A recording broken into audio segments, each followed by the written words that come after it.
Diamonds, they're fascinating, coveted, and revered, but how are they formed? That's the question. Their journey from an age-old piece of carbon found deep in the earth to a piece of stunning jewelry might not be what you'd expect. Hi everyone, I'm Olga Villaverde. And I'm Beth Troutman. Welcome to this very special edition of The Balancing Act. Special because we're talking about diamonds, and special because I have a precious gem back in the studio. Welcome back. How long has it been? It's been almost 8 years. It's wonderful to be back. Feels like yesterday. I know, it really does. Today, be the change, the positive global impact of diamonds. From the benefits of ethically mined diamonds to those directly impacted by the industry. We're talking to the experts both in the studio and on the ground in Botswana, Africa, home to the Lucara mine known as Karowe, which means precious stone. And one company is hoping to create change and make a difference with every multifaceted diamond it unearths. And it all starts right now.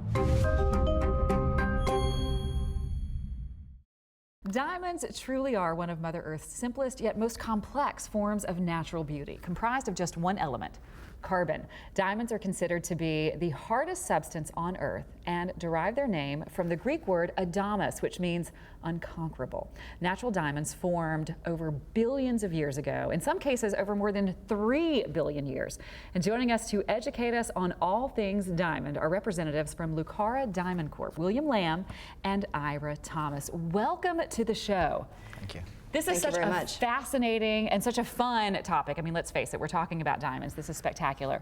Let's first talk about just the basics, how diamonds are formed. Some folks at home might not know how this actually happens. Sure. Well, first off, diamonds are incredibly rare. They are the purest form of transparent carbon, and they form under tremendous pressure and depth, typically about 150 kilometers below the Earth's surface. They are then transported to the surface of the Earth in volcanoes, and they're very special volcanoes that we refer to as kimberlites. And those are the deposits then that we search for, and it can typically take up to 10 years of searching before you find a kimberlite deposit, and thereafter it can be another 10 years before you actually determine whether or not it contains enough diamonds to be economic. It's crazy to think about all that goes into forming a diamond. And I would imagine if you're mining these gems, these stones, when you find one, it must feel incredible. Talk to me about that. Well, Beth, can you imagine what you feel if your phone rings at 2 o'clock in the morning? Right, you're scared. Exactly. Generally, it's bad. And when I was chatting to our CEO after we recovered the Lesedi, his words to me were, "Are you sitting down?" And of course, you then know that it's bad news. And what followed was, congratulations. We're the first company in more than 100 years to recover a diamond over 1,000 carats. And 1,000 carats is significant. And there's the sense of euphoria, but no real words to explain sort of how you actually feel. It is quite a momentous occasion, and I think anybody who works in the diamond industry in their career.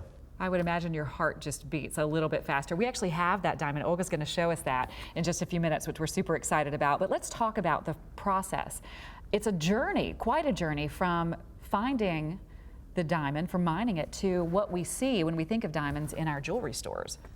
Correct. Diamonds are incredibly rare, and they're very difficult to find. And it can take decades to actually make a discovery that will go on to become a commercially producing diamond mine.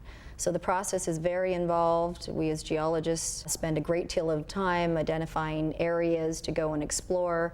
And then if we are lucky enough to make a discovery from drilling, it then is a whole second process where we actually then have to go on to understand the overall grade of these deposits in carats per ton.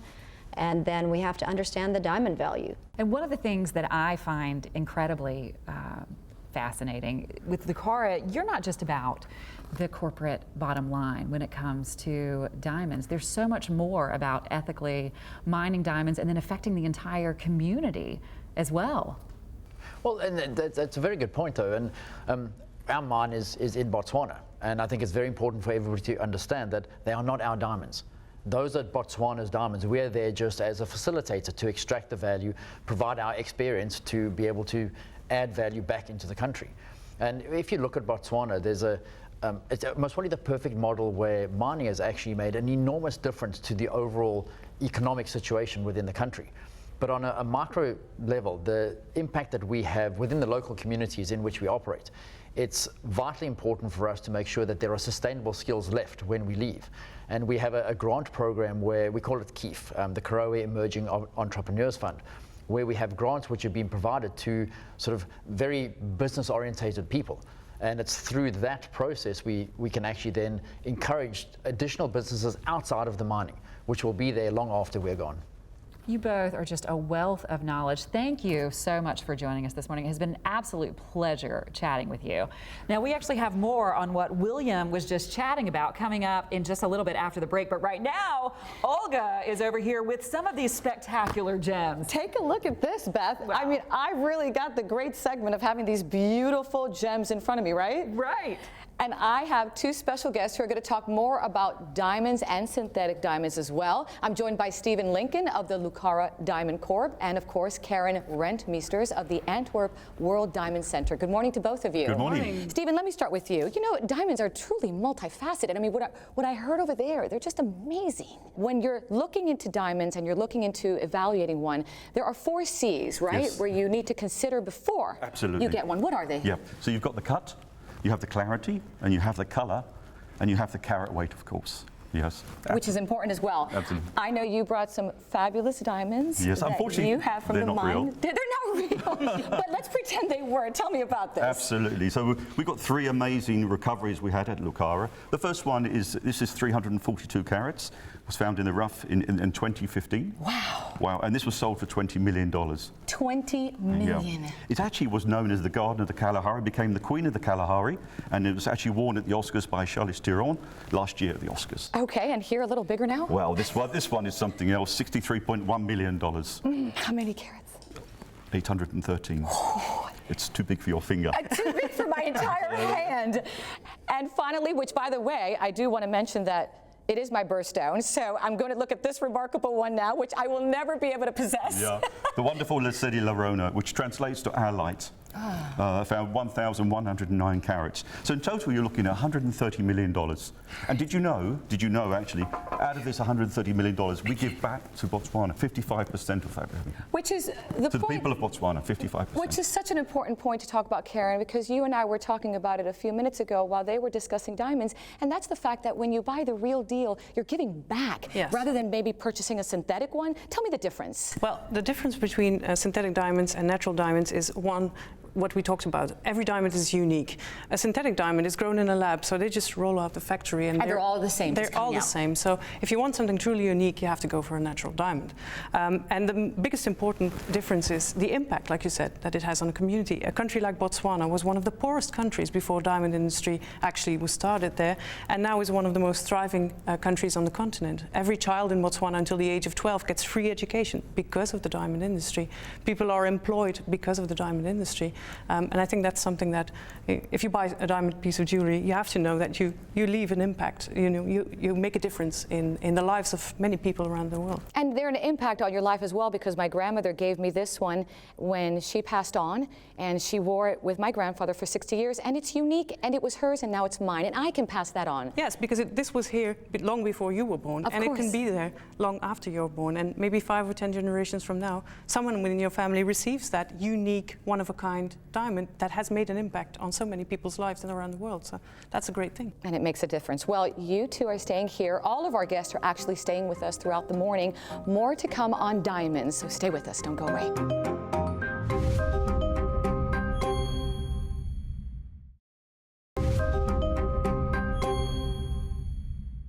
Welcome back, everyone, to the special edition of the Balancing Act. We're taking a closer look at the global impact of diamonds. That's true. William Lamb of the Lucara Diamond Corp and Karen Rentmeesters of the Antwerp World Diamond Center. They both join us again. Thank you so much for staying with us. Let's first talk about the fact that Botswana in southern Africa is one of the leading producers of diamonds. Your mine is known as Karowe. So we've been in production at Karowe since 2012, but we obviously started quite a bit before then. And just because you have a license to build a mine doesn't mean you can go in and start to dig a hole. And for us, the most important thing was actually engaging with the local communities very, very early on. And the way we've actually run it is very much of an inclusive process. It's making sure that they know everything that we're doing. And it's really our way of making sure that they actually understand what we're doing and how we can actually give back in the long term. And some of the stones recovered from Karowe are really impressive. In fact, Karen, you and I before the break, we were looking at the Lesedi Lerona, correct? William, there are many others, right?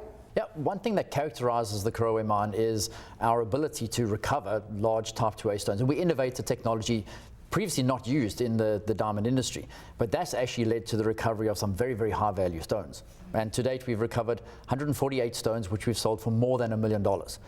But that's not the real truth. Those stones have actually sold for in excess of $500 million. Oh. So you can imagine, 148 stones in two big hands, you could hold that value. But for us, it's more important to understand that between 55 and 65% of that number has actually gone back to the Botswana people in terms of royalties, taxes, employment, local sourcing, different small contracts which we use. And I think it's important for people to understand that that's what happens in most African countries. There is a significant portion of the value recovered, it is their diamonds after all, that goes back into the country. That's fantastic. And you know some specific statistics about the impact, right? If you look at Botswana before the diamond industry, we had about 12 kilometers of paved road. Today, that's 7,000. If you look at the life expectancy rate at birth, before the diamond industry, that was 37 years old. That was the average life expectancy. Today, that's 66. So, I mean, if you look at that way, you see that the diamond industry actually has a very positive impact on the lives of the people who live in these countries, and not just Botswana, but a whole lot of other countries where the same principle applies. So it's making a big difference. And we touched on it earlier. It's so important to Lucara, correct, to have that positive Very impact. much so. And it's not just sort of what we give back in sort of taxes and royalties and sort of employment, but there's other little things that you can do. So coming back to the large stones, when we auctioned the Lesedi, we actually put up 3 smaller stones, about 5 carats in size, and we had a reserve price. And when they were actually sold in auction, the people that were there were very generous. Donations like that go to help, and it went to 3 different charities. One was obviously a wildlife trust, but more importantly, one was to grandmothers of AIDS orphans. And they are such dears, these old ladies who actually came together because of a common purpose. And then the third one, which I think is even better, is specific wheelchairs designed for the local terrain. So it's like a 4x4 wheelchair.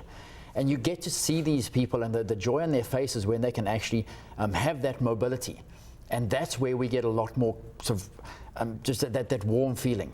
And it's actually long term, because you change the lives of these people forever. I mean, they get jobs, they are trained even after the diamond industry is gone, which is going to happen. They will still have skills they can use, you know, to have jobs and to have a meaningful life. There's a ton of things you can name as positive impact on the local communities. And speaking of positive impact, we actually have a small clip that I'd like to share with our viewers. It's from your community liaison officer in Botswana. Her name is, and if I say this incorrectly, I'm sorry, Kali Makwetsi. Perfect. And it's her with the locals there. Let's take a look. We are proud in Botswana to have a government whereby all the minerals from the country are there to develop the country. Botswana is being developed by the diamonds. We've got schools, we've got our kids are being educated through diamonds. We've got hospitals, and all the infrastructure that we can see in our country is because of the diamond industry. And we have seen the lives of Botswana being uplifted, and we have seen most of Botswana doing businesses. Right now, I work for a mine that I'm proud of because of local empowerment. All of the positions in the executive committee is held by Botswana, something that was very rare in the last 10 years. My journey at Buteti has transformed me from a traditional CFO to a very dynamic one. I'm now responsible for finance and security. Security being a very critical part of the diamond industry. This responsibility has given me the opportunity to be a key player in assisting in securing the nation's assets. Mines should continue to operate because they help in the development of the village and personal growth of community members. Part of that community building is the Female Empowerment Network. As a woman, I believe that it's very important to support other women in business. I empower ladies. We go on workshops, we do a lot of activities.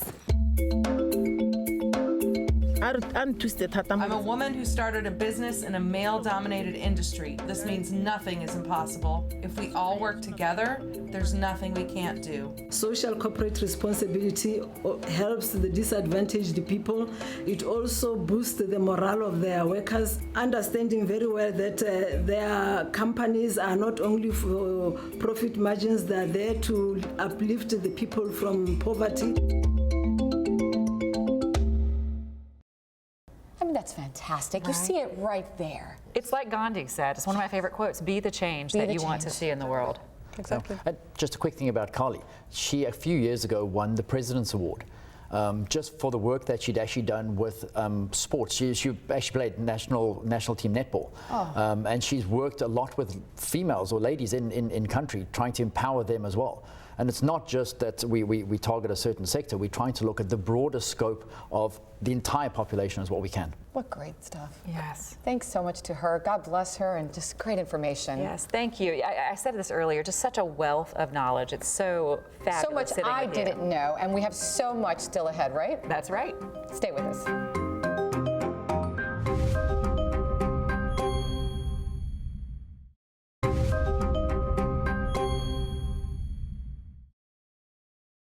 Welcome back to this special edition of the Balancing Act. We're taking a closer look at the global impact of diamonds. We're wrapping it all up with Ira Thomas and Karen Rentmeester to give some final thoughts about global responsibility and regulations. I've learned so much today, and I think this is a great way to close out the show. So let's talk about, the type of certification processes that go on in the diamond industry. Karen? Well, the most important certification process is the Kimberley process. The Kimberley process is actually a system in which governments of more than 80 countries where diamonds are either mined or manufactured or traded work together with NGOs and with the industry and have succeeded in eradicating conflict diamonds, bringing them down from an estimate of 15% to less than 1% today. So that's the most important achievement, I think, in the diamond industry. And it's been around for quite some time. It's been around since the turn of the century. And it's one of the biggest successes, I think, in the industry. Ira? And I think it's just a great testament to how the industry was able to band together to solve a problem. We're very aware that it's important for industry, the mining companies, the manufacturers, everyone that participates in the diamond value chain to be able to go out to our customers, our consumers, the NGOs, the communities in which we're working, and confirm that we're being responsible corporate citizens, that we are doing the right thing by the environment. We're very aware that we're giving back to the communities in which we live and operate. And it's important to do that. It's important to every consumer. And I got involved in the Kimberley process almost 20 years ago, and I can, feel very proud of the fact that as an industry we've been able to have this really positive effect and outcome on those concerns that were raised around the trade of conflict diamonds. And I think it's so important to remember that diamond mining as a business has had such a positive impact on so many countries and so many communities, and we really need to work hard to protect that reputation because we're very proud of what we do.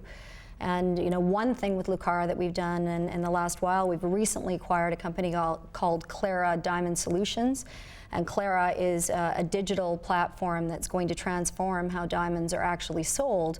But one of the real benefits of Clara is that as part of the platform, we will be able to confirm diamond provenance basically from the mine right down to retail sale. And that kind of assurance, again, is something that our customers really take comfort from. So we're very pleased to be taking the Kimberley process kind of to the next level. We think blockchain will be a real enabler to be able to provide that kind of assurance that all of our stakeholders are looking for. I want to thank you both so much, everyone that came today. I've learned so much. I know Beth did too. Just great information and just the impact of just doing the right thing and what a diamond can do for others around the world. Thank you so much. Thank you for having us. Thank you very much. Appreciate it. And of course, if you'd like more information on diamonds and Lucara, you can go to lucaradiamond.com. That's lucaradiamond.com.